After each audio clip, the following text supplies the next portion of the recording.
안녕하세요. 안녕하세요. 우리 계속 룻기서를 가지고 교제하고 있었습니다.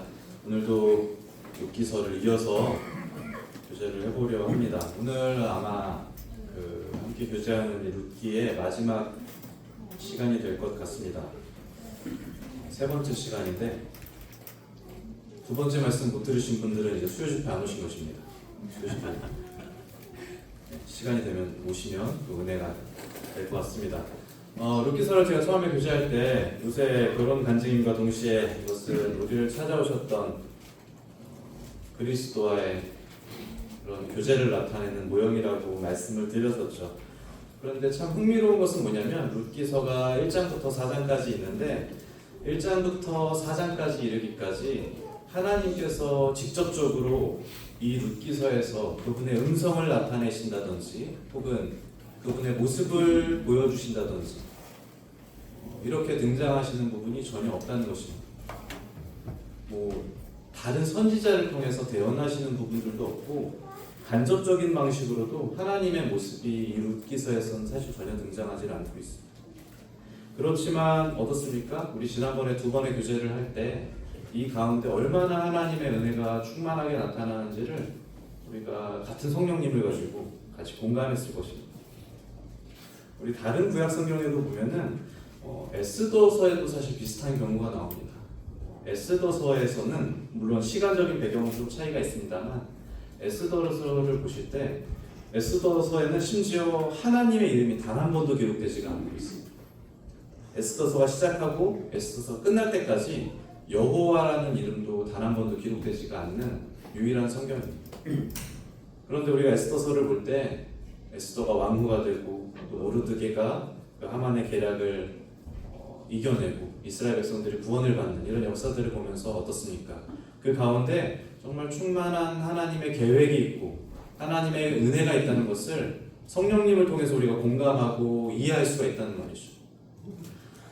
이 내용이 사실은 어쩌면 우리의 인생 가운데도 동일하게 적용될 줄로 믿습니다. 무슨 말이냐면 하나님이 존재하지 않는 것 같아 보이고 또 하나님의 음성이 때로 들리지 않는 것 같아 보이는데 우리가 틀림없이 하나님의 은혜 가운데 존재하고 있다. 하나님께서 말씀하시는 바도 없고 하나님께서 정말 살아계신가 이런 의심이 드는 순간이라고 하더라도 그 가운데도 어떻습니까? 틀림없이 하나님의 섭리가 있다는 것입니다. 룻기서를 시작할 때 우리가 이 룻기가 얼마나 절망 가운데 시작하는지 함께 나누었습니다. 절망에 절망을 더하고 실패에 실패를 더하는 그 가운데서 이 룻기가 시작했습니다. 그런데 그 가운데서 하나님께서 그를 신실하게 부르시고 이제 은혜를 보여주실 것입니다. 그리고 그를 구속하는 장면까지 오늘 이어서 함께 교제하겠습니다. 룻기서 2장 8절부터입니다.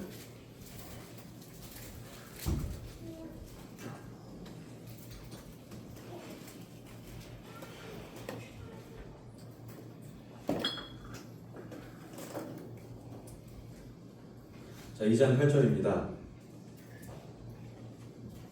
2장 8절부터 10절까지 제가 읽겠습니다. 보아스가 룻에게 이르되 내 딸아 들으라. 이삭을 두러 다른 밭으로 가지 말며 여기서 떠나지 말고 나의 소녀들과 함께 있으라. 그들이 베는 밭을 보고 그들을 따르라. 내가 그 소년들에게 명령하여 너를 건드리지 말라 하였느니라. 목이 마르거든 그릇에 가서 소년들이 기러운 것을 마실지니라 하는지라. 룻이 엎드려 얼굴을 땅에 대고 절하며 그에게 이르되 나는 이방 여인이거늘 당신이 어찌하여 내게 은혜를 베푸시며 나를 돌보시나이까 하니. 우리 지난 시간에 보아스가 룻 앞에 등장했던 장면을 다시 나누었고 그리고 보아스가 어떤 부분에서 그리스도를 상징하고 있는지 충분히 이제 교제를 해드렸습니다. 이제 오늘 그 보아스가 룻에게 다가와서 이제 교제를 하는 내용이 있죠. 8절부터 나오는데 내 딸아 들으라 하면서 시작합니다. 근데 지금 8절부터 10절까지 함께 읽었던 내용을 보면 보아스가 룻의 안전을 먼저 보장해 주기를 합니다. 그렇죠? 떠나지 말고 여기서 나의 소녀들과 함께 있으라. 그리고 소년들에게 명령해서 너를 건드리지 말라 라면서 룻의 안전을 보장해 줍니다. 그리고 물도 마실 수 있게 합니다. 여러 가지 이제 호의를 베푸는 것이죠. 그래서 보아스가 이렇게 호의를 베풀 때 룻이 나는 이방 여인에 불과한데 어떻게 나에게 이런 호의를 베푸십니까? 물어보는 장면이 이어지고 11절, 12절은 그것에 대한 보아스의 대답입니다. 이 구절을 함께 읽어주시면 감사하겠습니다. 11절, 12절 시작. 보아스가 그에게 대답하여 이르되 내 남편이 죽은 후에 내가 시아버님이 행하는 모든 것과 내 모와 복을 떠나 전에 알지 못하던 내게로 이리 내게 전하리이다. 여호와께서 내가 응답하시기를 원하며 이스라엘 하나님 여호와께서 그의 날개 아래 보호를 받으러 내게 온전한 상 주시기를 원하노라 하는지라. 여기서 우리가 함께 찾아볼 몇 가지 은혜의 특성 중에 첫 번째 은혜의 특성을 찾아볼 수가 있습니다. 그것이 무엇이냐면 은혜는 하나님이 우리를 온전히 아는 데서부터 시작한다는 거예요. 하나님께서 우리를 온전히 알고 계시기 때문에 그분께서 우리에게 은혜를 베푸실 수가 있다는 거예요. 보아스가 룻에게 어떻게 말하는 중입니까? 내가 너를 지금 다 알고 있다는 거예요. 너의 아픔도 알고 너가 겪었던 상황도 안다는 것입니다. 모압 땅에서 룻과 나오미가 겪었던 그 슬픔도 안다는 거예요. 그리고 너의 헌신도 알고 있다는 것입니다. 너가 충성했던 것도 알고 있다는 거예요. 내가 너를 잘 안다라고 보아스가 룻에게 말하는 중. 한번 생각해 보십시오. 보아스가 이렇게 말했을 때 룻의 마음이 어떻게 반응했겠습니까? 참 마음이 따뜻했겠죠, 그죠? 참 힘든 시간을 겪어서 모압 땅을 돌아서 이제 베들레헴까지 돌아왔는데, 그래서 이제 계속해서 힘든 시간을 보내는 그 가운데 있는데 나에게 호의를 베푼 이 사람이 나에게 와서 내가 너를 잘 안다라고 말합니다. 너의 상황도 알고 너의 눈물도 알고 너의 헌신도 안다. 그래서 룻은 이 말씀을 들었을 때 참 마음이 따뜻해졌을 거예요. 13절에도 실제로 그렇게 얘기합니다. 당신이 이 하녀를 위로하시고 마음을 기쁘게 하는 말씀을 하셨나이다. 룻이 위로를 받았다는 거예요. 그렇죠? 다른 어떤 위로보다 너를 잘 안다. 이것이 룻에게 정말 큰 위로가 되었다는 것입니다. 우리의 마음이 정말 어려운 순간들이 많이 있습니다. 때때로 마음이 무겁고 어렵고 고통을 지나가는 그런 시간들이 이 2장에 있는 룻만큼 룻이 겪었던 시간과 비슷하거나 혹은 더 가혹하거나 그렇지 않을지라도 우리 마음이 룻과 같이 어려운 상황에 빠져 있을 때가 정말 많이 있습니다. 그런데 우리가 그 가운데서 정말 깊이 묵상해야 될 것은 무엇이냐면 바로 이거. 모든 위로의 하나님께서 창조주께서 우리를 잘 알고 계시다라는 나의 과거를 아시는 것. 그렇죠. 사람은 우리의 과거를 모릅니다. 그렇지만 하나님께서 우리의 모든 지나온 과거를 다 알고 계시다. 내가 흘렸던 모든 눈물을 아시는 것. 내가 무엇에 약한지 나의 약함도 아시는 것. 그럼에도 불구하고 나를 사랑하시는 것. 나의 모든 것을 아시면서 나의 기도도 아시고 나의 헌신도 아시고 내가 남몰래 흘렸던 땀도 아시고 내가 교회와 성도를 향해서 남몰래 수고했던 그 작은 섬김까지 주님께서 분명하게 알고 계시다라는. 때때로 사람의 위로가 우리에게 도움이 됩니다. 성도의 위로도 때때로 우리를 격려해 줄 수가 있어요. 그런데 결국 진정한 위로는 어디서부터 말미암는지 우리는 너무나 잘 알고 있습니다. 진정한 위로는 우리의 마음을 온전히 위로하는 그 위로는 반드시 하나님께로부터만 말미암는다는 거예요. 우리를 가장 잘 아시는 하나님으로부터.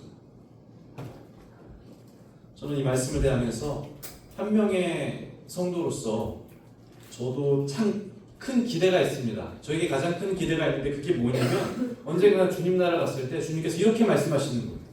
보아스가 룻에게 말씀했던 것처럼 내가 너를 잘 아노라 말씀하시는 것처럼 주께서 저라는 사람에 대해서 내가 너를 잘 안다.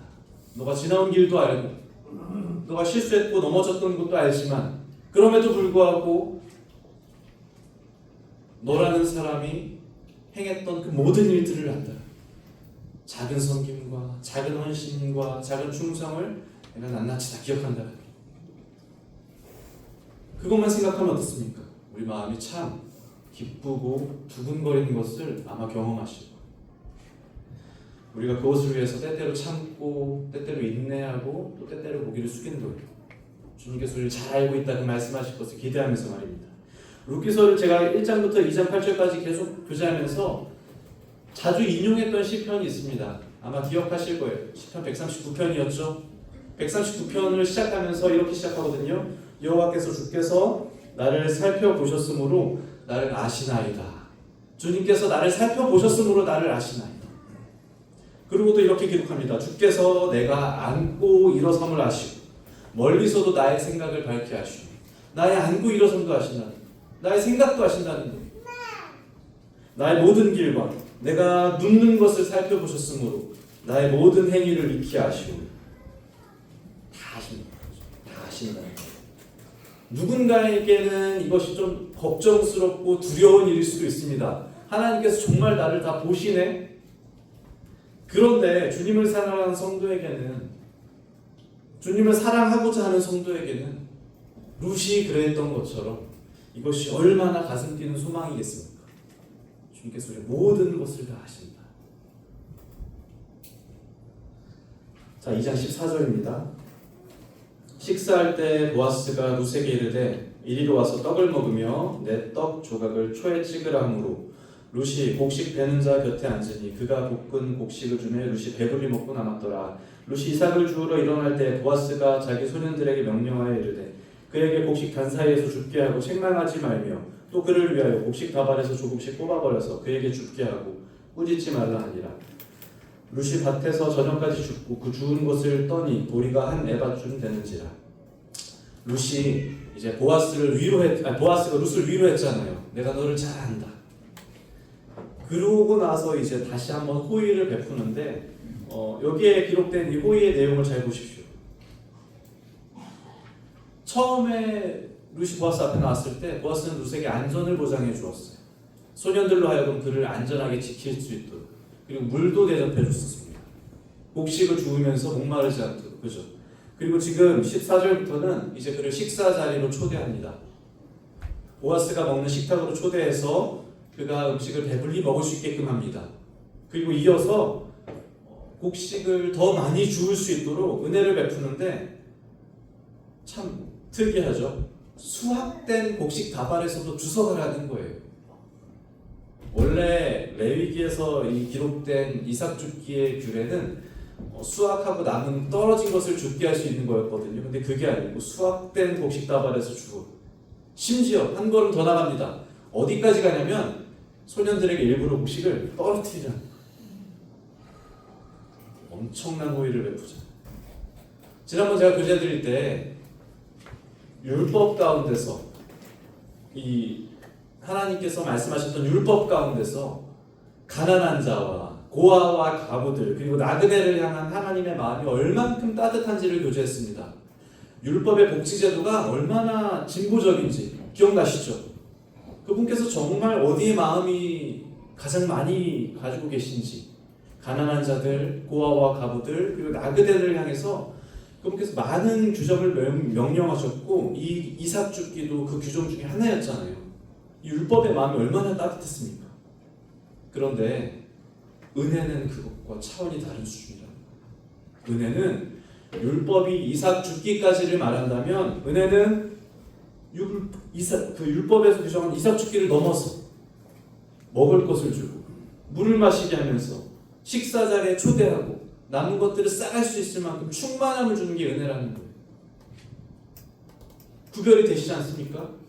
율법은 이삭 줍기까지였는데 은혜는 그 이삭 줍기를 한참 뛰어넘어서 아득히 뛰어넘어서 룻이 감히 상상도 할 수 없을 정도로 충만함을 주는 것이 은혜라는 거예요. 그래서 여기서 우리가 두 번째로 말씀드릴 은혜의 특징은 뭐냐면 제한이 없다라는 것이죠. 아무런 제한이 없어요. 내용에도 제한이 없고 대상에도 제한이 없습니다. 율법은 수혜를 받을 대상들이 정해져 있었어요. 어떤 조건들이 충족이 돼야만 했습니다. 그렇지만 은혜는 누구라도 받을 수가 있는 거예요. 은혜는 누구라도 대상이 되는 거예요. 심지어 그 대상이 로마서 5장에 기록된 것처럼 우리가 아직 연약할 때, 우리가 아직 죄인 되었을 때, 우리가 아직 원수 되었을 때라고 할지라도 그래도 우리가 은혜의 대상이 된다. 원수라고 할지라도. 룻이 경험하고 있는 이 상상도 못하는 은혜를 생각해 보십시오. 그것은 틀림없이 저와 성도님들이 함께 경험하고 있는 은혜라는 것입니다. 은혜는 우리에게 어떻습니까? 안전함을 주고 은혜는 우리로 갈급하지 않게 하면서 은혜는 우리에게 부유함을 줍니다. 그렇죠. 이것은 다른 사람이 겪는 어떤 부러운 이야기가 아니잖아요. 룻을 보면서 와 좋겠다 이런 개념이 아니에요. 이 자리에 있는 저와 성도님들 누구라도 이 동일한 부르심으로 부르심을 받았고 우리가 반드시 동참해야 되는 이 충만한 은혜의 식탁으로의 부르심입니다. 17절을 보십시오. 룻이 밭에서 저녁까지 죽고 그 죽은 것을 떨었습니다. 보리가 한 에바쯤 되는지라. 그래서 18절 그것을 가지고 성읍에 들어가서 시어머니에게 그 죽은 것을 보이고 그가 배불리 먹고 남긴 것을 내어 시어머니에게 드렸어요. 자, 은혜의 세 번째 특징이 뭐냐면 은혜는 반드시 흘러간다는 것입니다. 은혜는 결코 멈추지가 않아요. 우리가 은혜를 한번 경험하면 그 은혜는 틀림없이 다른 곳으로 흘러가게 돼 있습니다. 가야만 하고. 룻이 경험한 은혜가 어떻습니까? 그가 배불리 먹고 남겨서 이제 시어머니에게 갔잖아요. 우리가 오병이어의 사건을 잘 생각해 보십시오. 오병이어의 사건. 물고기 2마리와 떡 5개로 5,000명이 배불리 먹고 12강줄이가 남았어요. 그래서 그것들을 또 다시 싸갔어요. 배불리 먹고 남는 게 은혜랍니다. 나를 지나서 나만 먹는 게 아니고 나를 지나서 더 확산되고 더 좋은 것으로. 성경에서 여러 부분에서 이 은혜를 가리켜서 충만한 샘이나 물로 묘사를 하거든요. 제가 한 구절만 인용해드리면 나를 믿는 자는 성경의 이름과 같이 그 배에서 생수의 강이 흘러 넘친다고 했어요. 이게 무슨 말이냐면 은혜는 그냥 내가 배불러서 끝나는 게 아니라는 거예요. 은혜는 내가 내 목을 축이는데 그냥 끝나는 게 아니라는 거예요. 은혜는 내가 은혜를 경험했으면 반드시 나를 통과해서 다른 곳으로. 그런데 만약에 말입니다. 내가 경험한 은혜가 나를 통해서 흘러가지 않는다라고 하면 나의 가정이나 나의 교회나 내가 섬기는 성도가 나를 통해서 충만함과 기쁨을 누리지 못한다고 하면 그건 무언가 문제가 아닙니다. 왜냐하면 은혜의 특성은 그렇지 않기 때문에 그렇습니다. 은혜는 반드시 나를 채우고 충만하게 넘쳐서 다른 곳으로 넘어가는 것입니다. 그런데 나를 통과한 은혜가 다른 사람을 충만하게 하지 못하고 있어요. 나의 가정과 나의 교회가 나의 성도가 무언가 갈급함을 경험하고 있어요. 뭔가 이상하잖아요. 그죠? 은혜는 얼마나 충만한 것인지 제가 계속 설명해 드리잖아요. 그래서 문제가 있다라는 거예요. 반드시 우리를 통해서 넘쳐나야만 한다는 거예요. 참 무언가 원인이 있겠죠. 내가 경험한 은혜가 가짜 은혜거나 아니면 내가 은혜를 경험하지 못했거나. 구원이라는 것이 그러잖아요. 나 하나 구원받자고 나 하나 천국에 보내자고 예수 그리스도께서 십자가에 달려서 돌아가신 것이 아니라 그러기엔 그 대가가 너무 비싸지 않습니까?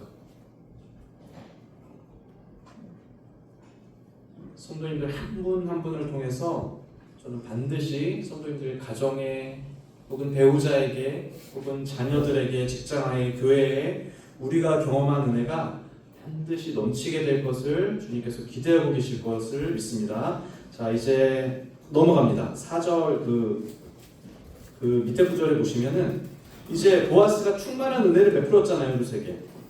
오늘 여기 룻기를 마쳐야 되니까 좀 빨리 하겠습니다, 제가. 자, 룻에게 충만한 은혜를 베풀었습니다. 그런데 이제 이 은혜를 받았던 나오미와 룻은 다시금 보아스에게 나아가려는 결단을 합니다. 3장 1절에 보시면 룻의 시어머니 나오미가 그에게 이르되 내 딸아 내가 너를 위하여 안식할 곳을 구하여 너를 복되게 하여야 하지 않겠느냐. 그래서 3장 9절을 보시면 이르되 이제 실제로 룻이 보아스 앞에 나아갔습니다. 그래서 보아스가 룻을 발견하고 이야기하는 장면이 3장 9절입니다. 이르되 내가 누구냐 하니 대답하되 나는 당신의 여종 룻이오니 당신의 옷자락을 펴와 당신의 여정을 덮으소서 이는 당신이 기업을 물을 자가 됨이니이다 하니. 룻이 다시금 보아스 앞에 나가는 거예요. 그 많은 은혜를 경험하고 다시 보아스 앞으로 나가는 이유는 무엇입니까? 더 큰 은혜를 경험하기 위해서, 더 많은 은혜를, 더 충만한 은혜를 받기 위해서. 은혜의 또 다른 특징은 이렇습니다. 은혜는 지속적인 거예요. 한 번 경험하면 다시 경험해야 되는 거죠. 우리가 은혜 한번 충만하게 경험했다면 그 은혜를 떠나서는 우리가 도무지 살 수가 없는 지. 뭐 요즘 그 사람들이 막 그 유튜브 쇼츠나 그런 거 아세요 혹시?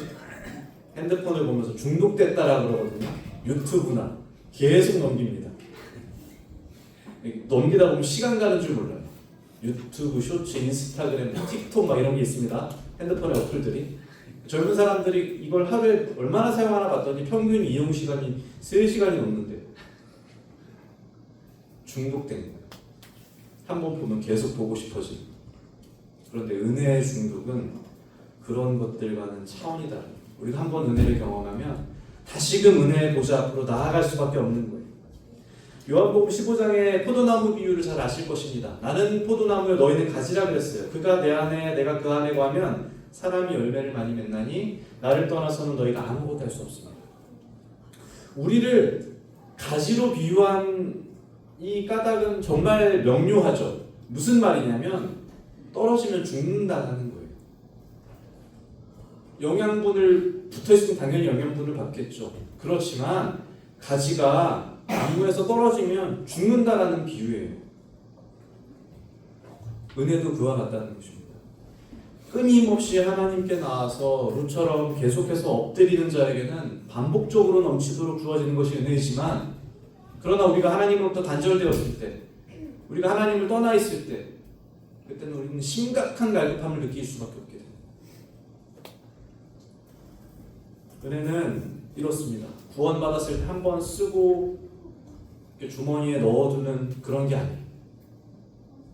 은혜는 우리가 한 번 경험하고 잘 경험했다, 이렇게 서랍 속에 넣어두는 그게 은혜가 아니라, 은혜는 무엇이냐면 계속해서 우리가 하나님 앞에 엎드릴 수 있게 만드는,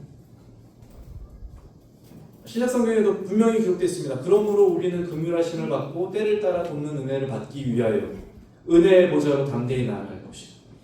때를 따라 돕는, 계속해서 나가면서 더 큰 은혜, 우리 마음을 더 가득 채워주시는 그 하나님의 사랑을 사모하게 된다는 거예요.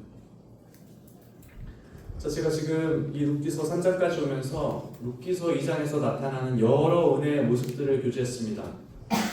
도대체 은혜가 무엇인데, 지금 은혜의 특성에 대해서 반복적으로 이야기하는 것입니까? 은혜가 이 구약 성경에서는 특별히 헤세드라는 단어를 사용합니다. 구약 성경은 이제 많은 부분에서 히브리어로 기록됐기 때문에 헤세드는 히브리어죠. 근데 신약 성경에는 헤세드라는 단어가 나오진 않습니다. 흔하게 우리가 은혜를 가리켜서 어떻게 설명하냐면 받을 자격이 없는 자들에게 주어지는 선물이다, 이런 표현들 많이 들어보셨죠. 하나님이 우리에게 주시는 은혜가 무엇이냐 그러면 받을 자격이 없는 자들에게 주어진 하나님의 선물이다. 그런데 헤세드라는 단어는 조금 더 광범위하고 조금 더 포괄적인 의미를 담고 있어요. 헤세드의 어원은 무엇이냐면 더 법률적이고 언약의 개념까지 들어가는 거예요.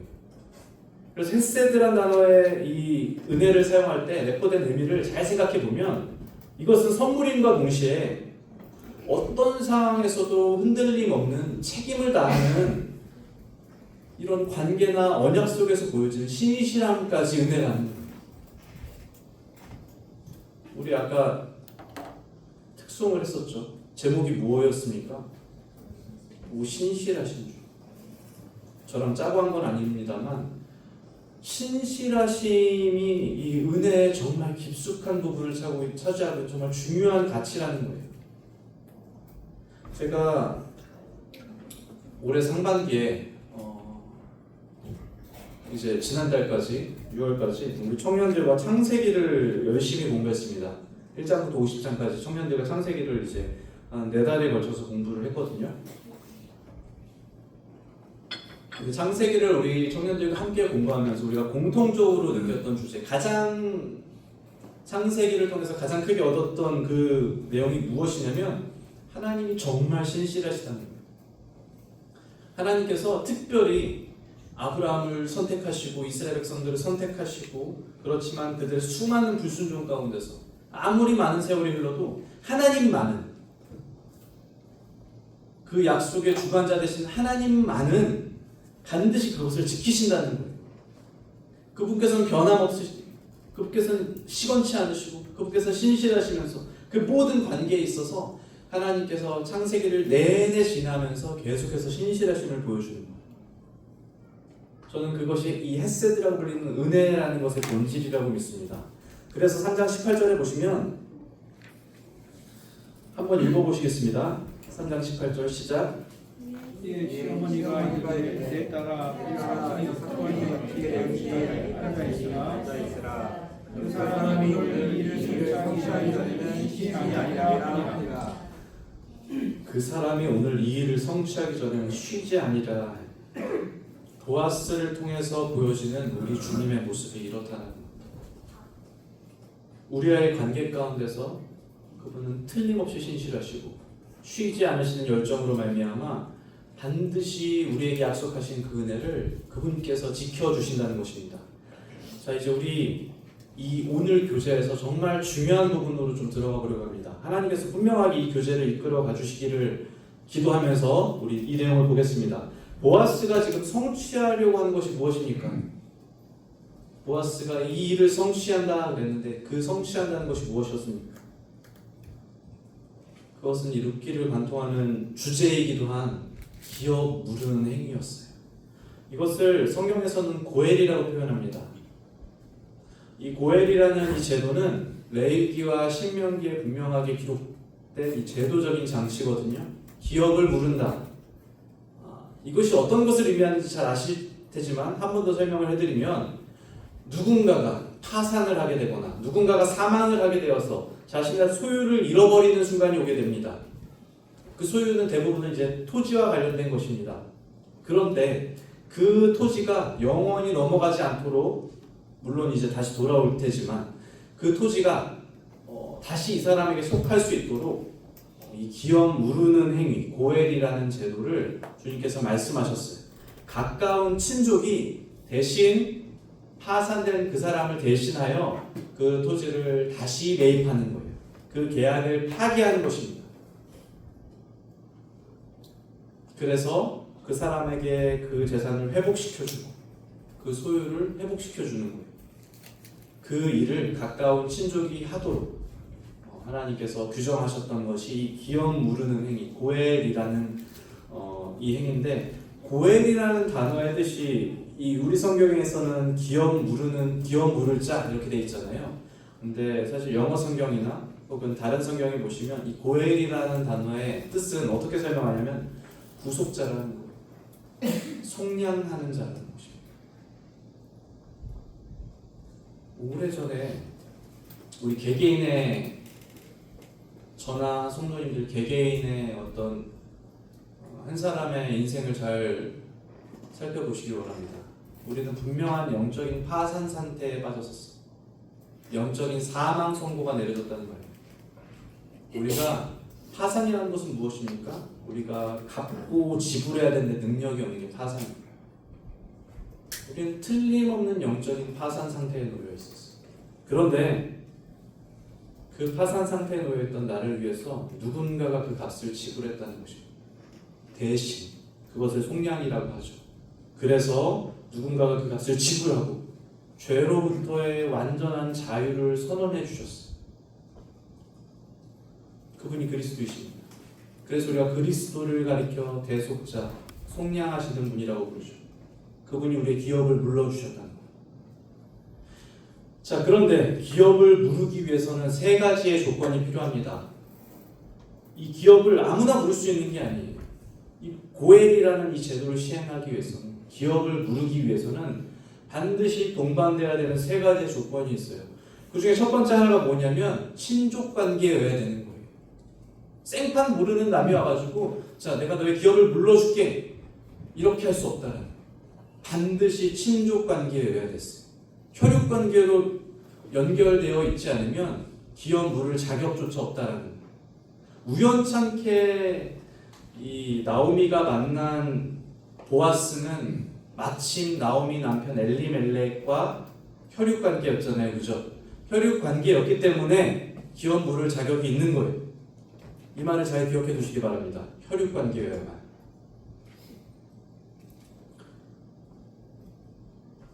우리 히브리서 2장을 잠깐 보겠습니다.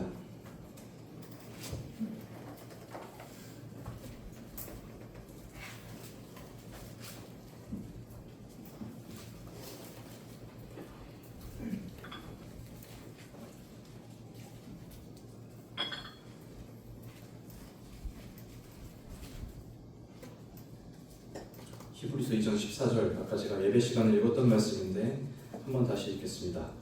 자녀들은 혈과 육에 속하였음에 그도 또한 같은 모양으로 혈과 육을 함께 지니심은 죽음을 통하여 죽음의 세력을 잡은 자 곧 마귀를 멸하시며.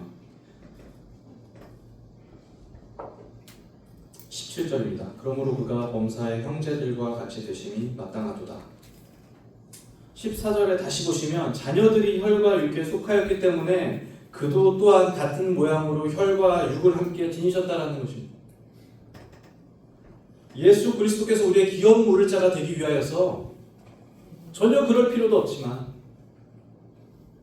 온전한 신성을 지니신 예수 그리스도께서 혈육 관계로 사람의 몸을 입고 나와 같이 되어 주셨다. 그 의도가 여기 분명하게 기록되어 있습니다. 혈과 육을 함께 지니심은 죽음을 통하여 죽음의 세력을 잡은 자 마귀를 멸하시고 죽기를 무소함으로 한평생 매어 종노릇하는 모든 자들을 도와주려 하십니다. 그분께서 혈육으로 들어오신 목적은 우리를 속량하시기 위하여, 우리를 구속하시기 위하여. 그분께서 혈육을 입지 않으셨더라면 우리와 아무런 관계도 없으신 분이실진데 그분께서 사람의 몸을 입으심으로 말미암아 이제는 그분께서 우리의 기업을 물으실 수 있는 자격을 갖추셨다라는 거예요. 사람의 몸을 입고 이 땅에 오심으로 말미암아 나와 같이 형제와 같이 되어 주심으로 말미암아 그분께서 온전한 자격을 갖추셨다. 혈육으로 오셔서 우리와 관계하기를 부끄러워치 않으셨다. 우리 다시 룻기로 돌아가겠습니다. 아까 읽었던 룻기서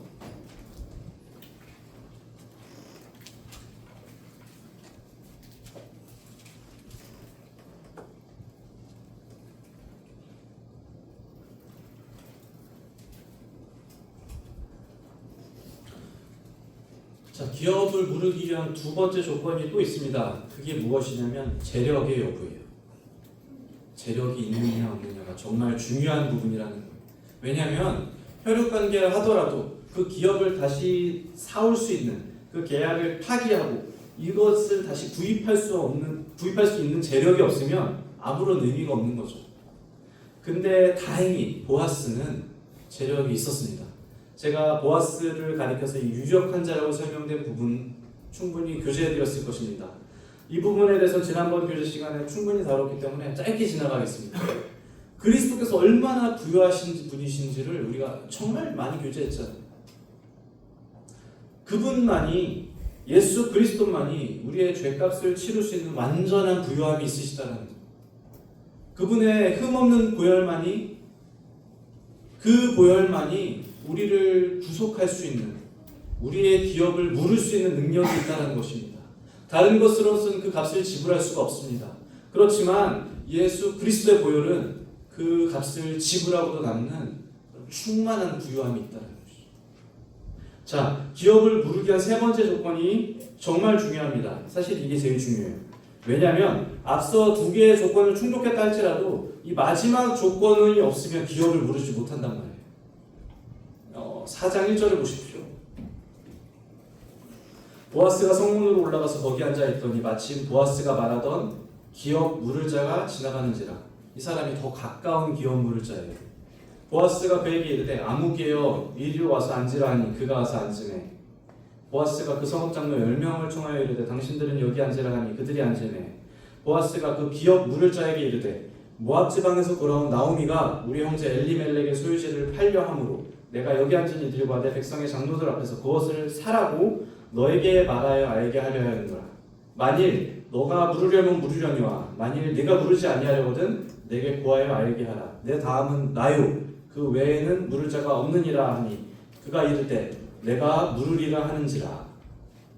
자, 아무개라고 기록된 이름도 없습니다. 1절에서 아무개요 그랬거든요. 그 사람이 이제 기업 물을 자고 더 가까운 사람이 재력도 있었습니다. 그래서 기업을 물러라 이렇게 했어요. 모르겠습니다 이렇게 대답한 거예요. 자, 그런데 5절 보아스가 이르되 내가 나오미의 손에서 그 밭을 사는 날에 곧 죽은 자의 아내 모압 여인의 룻에게서 사서 그 죽은 자의 기업을 그의 이름으로 세워야 할지니라.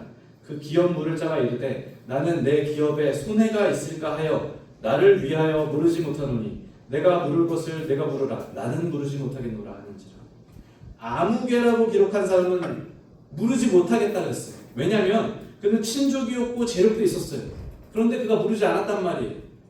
그가 왜 물으지 않았는지 분명히 성경에서 기록합니다. 나는 내 기업에 손해가 있을까 하여 못 물으겠다. 손해가 있을까 봐 기업을 물으지 못하겠다. 기업을 물기 위해서 가장 중요한 조건은 뭐냐면 희생이라는 거예요. 아무개에게는 희생이 없었기 때문에 기업을 물으지 못했다는 것입니다. 희생 없이는 기업을 물으지 못했다. 그래서 우리가 오늘 아침에 예수 그리스도에게 감사하는 것입니다. 왜냐하면 예수께서는 기꺼이 우리와 같은 형상이 되어주셨고, 그렇죠? 혈과 육을 입음으로써 말미암아 우리의 혈육이 되어주셨어요. 그리고 그분께서는 충만한 부유함을 가지시고, 그리고 그분께서는 마지막으로 그 모든 것을 희생하시면서까지 우리의 기업을 물러주셨다. 그것이 오늘 우리가 감사하는 내용입니다. 4장 9절에서 10절을 보시면 보아스가 장로들과 모든 백성에게 이르되 내가 9절입니다. 엘리멜렉과 기륜과 말론에게 있던 모든 것을 나오미의 손에서 산 일에 너희가 오늘 증인이 되었고 또 말론의 아내 모압 여인 룻을 사서 나의 아내로 맞이하고 그 죽은 자의 기업을 그의 이름으로 세워 그의 이름이 그 형제 중과 그곳 성문에서 끊어지지 아니하게 하며 너희가 오늘 증인이 되었느니라 하니. 보아스는 아무개와 다르게 자신의 명예나 자신의 재산에 분명히 손해가 될 것을 알면서도 그에게 분명한 손해가 있었습니다. 세상적인 현실적인 손해가 분명히 있었을 것입니다. 그것을 인지하면서도 보아스는 기쁘게 그것을 희생하기로 결정하는 거예요. 그러나 그리스도께서 희생하셨던 그 대가는 이것과는 비교할 수가 없다는 거예요. 보아스가 희생했던 것이 자그마한 명예나 자그마한 어떤 재산일진데 그리스도의 희생은 어떻습니까? 그분은 우리의 기업을 물르기 위해서 모든 것을 포기하셨어요. 하늘 보좌에 앉아 계셨던 그분께서 말 구유에 태어나고 십자가에 달려 돌아가시기까지 모든 명예를 잃어버리셨던 예수 그리스도께서는 자신의 생명이라는 대가를 기꺼이 지불하셨다는 거예요. 그래서 어떻습니까? 우리가 오늘 예수 그리스도를 나의 구속자라고 부르는 것입니다. 나의 구원자. 자, 이 말씀을 정리하면서 우리 17절부터 20절까지 이 이야기의 결론으로 향해 가겠습니다. 이제 보아스가 룻의 기업을 물르고 룻을 구속했습니다. 그리고 룻을 아내로 맞이하고 룻을 통해서 자녀를 이제 생산합니다. 이제 태어난 아이의 이름을 지어주고 17절에 보시면 그의 이웃 여인들이 그에게 이름을 지어주되 나오미에게 아들이 태어났다 하여 그의 이름을 오벳이라 하였는데 그는 다윗의 아버지인 이새의 아버지였더라. 자, 쭉쭉쭉 족보가 나오죠. 그래서 22절에 오벳은 이새를 낳고 이새는 다윗을 낳았더라. 이 이후의 역사도 다 아실 거예요. 다윗이 솔로몬을 낳고 솔로몬이 르호보암을 낳고 하다가 이제 어디까지 가면 예수 그리스도에게까지. 이 족보도 아마 기억을 하실 것입니다. 우리가 룻기 1장을 열었을 때는 정말 가장 비참한 여인이었던 룻이 세상의 모든 그 저주를 다 당했던 것처럼 그렇게 비참한 여인이었던 룻이 룻기 4장의 이 결말을 찍을 때는 그가 완전히 다른 삶으로 초대되어졌다는 것입니다. 이것은 전적인 은혜의 결과인 것이죠. 이것을 가르쳐주려 은혜라고 부르는 것입니다. 은혜는 우리를 완전히 변화시킵니다. 룻기 1장에서의 룻과 룻기 4장에서의 룻에 공통점이 있습니까? 이름 말고는 없어요. 룻이란 이름 말고 이 둘은 완전히 다른 사람입니다. 은혜는 우리를 완전히 다른 삶으로 변화시킵니다. 다른 삶으로 초대하는 것입니다. 이 과정을 한번 다시 돌이켜 보시기 바랍니다. 룻기 1장부터 모압 땅에서 나오미와 룻은 아무런 소망이 없었어요. 그는 정말로 절망적인 상황 가운데 있었어요. 그런데 하나님께서만은 그들을 기억하셨습니다. 그들이 모압 땅에 있다 할지라도 하나님의 계획 가운데 있었어요. 그래서 그들을 다시 부르시는 하나님의 신실하신 음성을 기억하실 것입니다. 그들을 다시 베들레헴으로 인도하시고 베들레헴에서 그들을 구속해줄 룻과 나오미를 구원해줄 보아스라는 사람과의 만남을 우연한 방법으로 인도하시지만 그 가운데 틀림없는 하나님의 신실하신 섭리가 있다. 그리고 마침내 보아스가 기업 물을 자로서 구속자로서 자신의 가장 소중한 것을 지불하신 그리스도의 모형으로 그 결단으로 말미암아서 이들을 구속해 준다는 것입니다. 이 과정 가운데 지금 저와 성도님들이 존재하는 것입니다. 이것은 다른 사람의 이야기가 아니에요. 이것은 먼 나라의 어떤 전래동화나 어떤 먼 역사의 이야기가 아닙니다. 룻기서 1장부터 4장까지의 이 이야기는 제가 예수 그리스도를 만나기까지의 이야기인 것입니다. 또 앞에 계신 성도님들이 예수 그리스도를 나의 주요, 나의 그리스도시라고 고백하기까지의 이야기인 것입니다. 우리 모두 이 이야기의 주인공이고 저와 성도님들이 이 이야기를 함께 쓰셨다라는 거예요. 헤세드라는 것이 그렇잖아요. 은혜가 자격 없는 자에게 주어지는 것이 은혜라고 그랬잖아요. 그런데 그 선물을 주는 자에게는 그 입장은 어떻습니까? 엄청나게 많은 희생을 요구하는 거예요. 그래서 우리가 은혜를 보면서 우와, 은혜 정말 좋다, 이렇게 끝날 것이 아니고 그 선물을 주는 자에게 있어서, 이 헤세드를 베푸는 우리 그리스도에게 있어서 얼마나 많은 신실함이 요구되어지는지를 우리가 오늘 묵상해야 됩니다. 왜냐하면 헤세드는 아까 말씀드렸잖아요. 선물을 넘어서 그 선물을 주기까지, 그 약속을 지키기까지, 그 신실하심까지 의미한 그 신실하심을 내포한다는 말입니다. 결국에 이 룻기서를 마치면 1장부터 4장까지 이렇게 교제했습니다. 이 룻기서에 보여지는 여러 가지 은혜의 순간들은 틀림없이 우리로 하여금 어떻습니까? 그리스도를 주목하게 만드는 것이죠. 그쵸? 이 이야기를 통해서 우리는 우리의 구세주 되신 그리스도를 더욱 주목하게 만들 수밖에 없는 거예요. 그것이 이 룻기 결혼 간증의 목적입니다. 제가 이 교제를 시작할 때 지난달에 이 교제를 함께 나누는 목적을 말씀드렸잖아요. 제 나름대로의 목적이었습니다. 제가 이 교제를 함께 나누는 이유에 대해서 첫 번째는 어떻습니까? 먼저 개개인의 성도가 그리스도의 관계 가운데서 회복하기를 원한다고 했어요. 왜냐하면 우리를 이토록 사랑하시고 나를 위하여 이 먼 길을 찾아오셨던 예수 그리스도의 사랑과 희생을 우리가 분명하게 기억하면서 우리의 영혼 깊은 곳에서 그분에 대한 사랑이 더더욱 일어나기를 바라는 마음에, 그리고 제가 이 룻기서를 교제하면서 또 목적이 있었다고 그랬죠. 그 다음은 그렇습니다. 그리스도를 만나지 않는 우리 구도자들, 우리 학생들이 이 교제를 통해서 틀림없이 놀라운 관계로 초대되기를 바라는 거예요. 룻을 구원해준 보아스처럼 그리스도께서 여러분을 위하여 죽으셨다는 거예요. 여러분을 속량하기 위해서. 로마서 3장 24절의 말씀을 인용하면 그리스도 예수 안에 있는 속량으로 말미암아 그랬어요. 이 속량이 그 고엘입니다. 기업을 부른다는 거예요. 그리스도 예수 안에 있는 속량으로 말미암아 하나님의 은혜로 값없이 의롭다 하심을 얻은 것 되었습니다. 누가요? 여기 있는 우리 학생들 여러분들.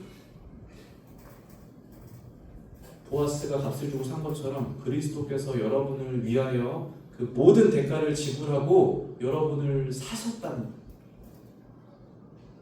그것이 이 자리에 있는 우리 구독자들 또 학생들에게 주는 분명한 약속이 되길 바랍니다. 마지막으로 제가 이 교제를 하면서 우리 교회의 각 가정들, 또 결혼을 준비하는 우리 형제 자매 청년들이 이 주님이 뜻하신 비밀대로 이 가정에 대해서 아름다운 소망을 갖길 바란다고 말씀드렸어요. 그리스도와 교회를 드러내는 이 거룩한 관계에 대해서 분명한 소망을 가지길 바랍니다. 그래서 그리스도의 희생과 가정이 우리 관계 가운데서, 우리 가정 가운데서 분명하게 드러나야만 합니다. 그리고 교회의 순종과 교회의 헌신이 우리 가정과 우리 관계 가운데서 분명하게 드러나야 된다는 거예요.